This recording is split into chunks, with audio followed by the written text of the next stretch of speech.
السلام عليكم ورحمة الله وبركاته. حبايبي اخباركم ايه؟ يا رب تكونوا بخير. ان شاء الله عايزين نعمل معانا مع بعض النهارده. هنعمل كوسة بالبشاميل. بصي الكوسة انا مقطعاها ازاي اهي كده بالورد كده. بس عايزه اقول لك حاجه. قبل ما تيجي تعملي الكوسه وانت واقفه بتعمليها على الحوض الاول، طبعا هنقطع الحته اللي فوق والحته اللي تحت كده. خلاص كده قطعنا الحته اللي فوق والحته اللي تحت.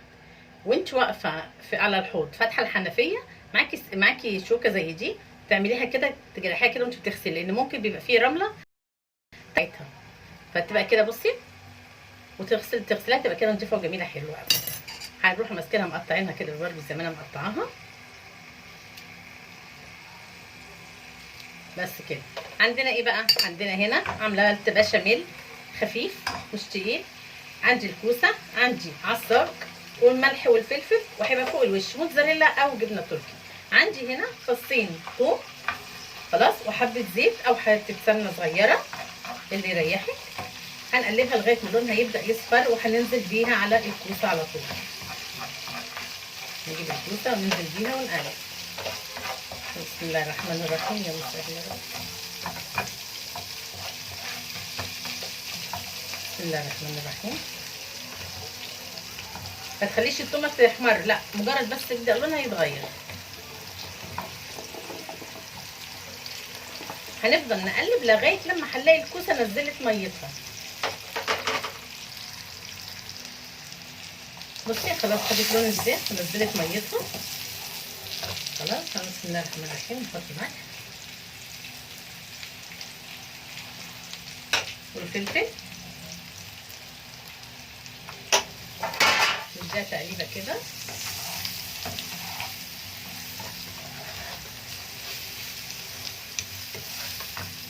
طبعا نبدا نعمل الصينيه بتاعتنا. هنحط حبه بشاميل،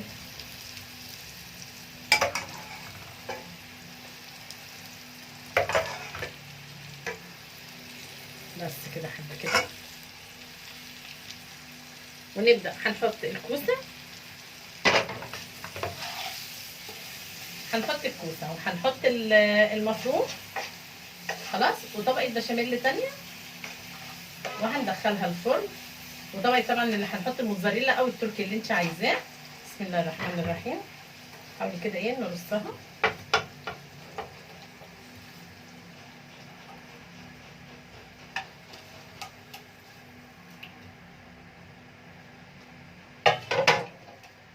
بصي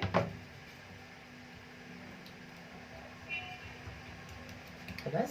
نحط طبعا لو انت بقى عايزه تعملي كميه كوسه، تحطي طبقه كوسه وطبقه عصاج وطبقه كوسه تانية وبعدين البشاميل. انا هعمل دول بس كده حبه صغيره على قدي. ونحط العصاج. بسم الله الرحمن الرحيم. وممكن تقلبي العصاج على الكوسه وتنزليهم مره واحده، مش شرط يبقى طبقات. اهو انا ممكن اعملها كده برضو كده.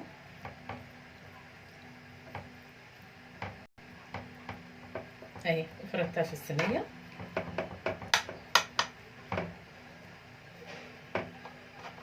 ده حسب انت والكميه اللي هتعمليها ايه بالظبط. هنبدا نحط بشاميل.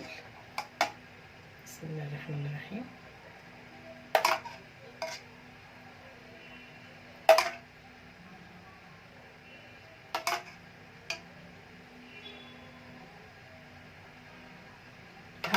هحط فوق الوش زي ما قلنا تركي او موتزاريلا المتاح عندك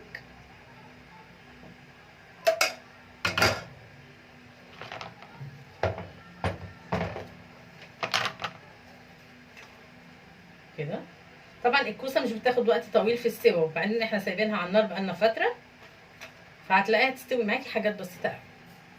بس هندخلها الفرن ونرجع نشوف شكلها ازاي. ادي الصينيه بتاعتنا خلصت، طلعت من الفرن هتطويش. بسم الله الرحمن الرحيم. هي طبعا سخنه فمش هتطلع كلها حته واحده. بسم الله الرحمن الرحيم.